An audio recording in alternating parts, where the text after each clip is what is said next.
Saquon Barkley just finishing up his second 40 this afternoon, 4.42.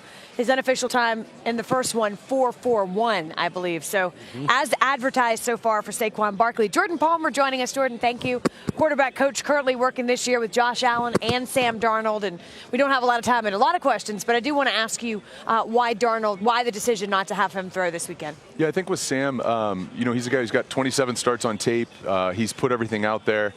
He's got a pro day that everybody's going to be at, and he wanted an opportunity to just focus on the interview process. He's going to test really, really well. I think there were some questions about his athleticism, even though we've all seen him move around in the pocket and create, and just wanted to focus on those things, and it was a decision he made and move forward with. With Josh Allen, I mean, we've all watched his tape. Some of the throws he makes, you just can't believe, and they're rare. Then the inconsistency with the accuracy, which I'm sure you've seen studying his tape. What have you done to work on his mechanics to get more consistency with that accuracy?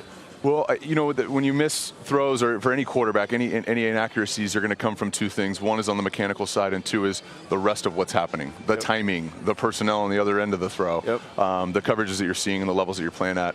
On the mechanical side of things, everything was stemmed from his base. So he was a guy who's a big guy, big body, and he had a habit on tape that you guys have seen where he comes up on his toes and his feet get together.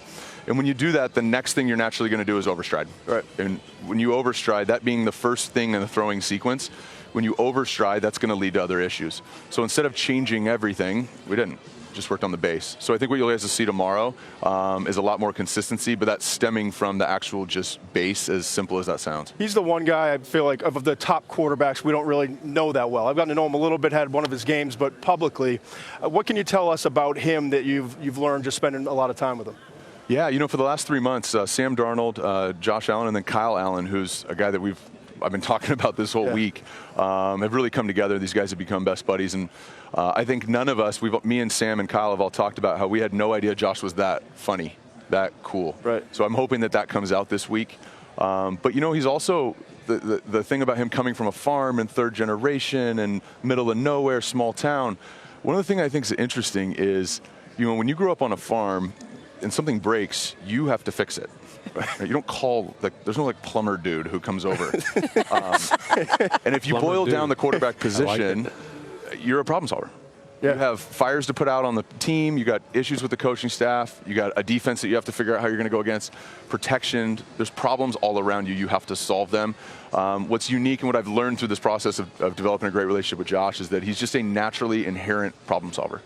With the relationship to Sam Darnold, and you talked about quarterbacks, that inaccuracy comes from two factors, right? You said some of it's mechanical, a lot of it's situational. With Sam, how much did you ascertain was from situations changing from one year to the next in terms of his uptick in interceptions? And what are you doing with his mechanics as far as his delivery, his willingness in the pocket to kind of get what I think is sometimes a little bit erratic when he doesn't need to? What are you working with him in regards to that? In its simplest form, Sam plays with a great base, so we didn't mess a whole lot with that. Sam, the more he moves around, the more hunched over he gets, and so you don't see it with shoulder pads on, but more hunched over you get.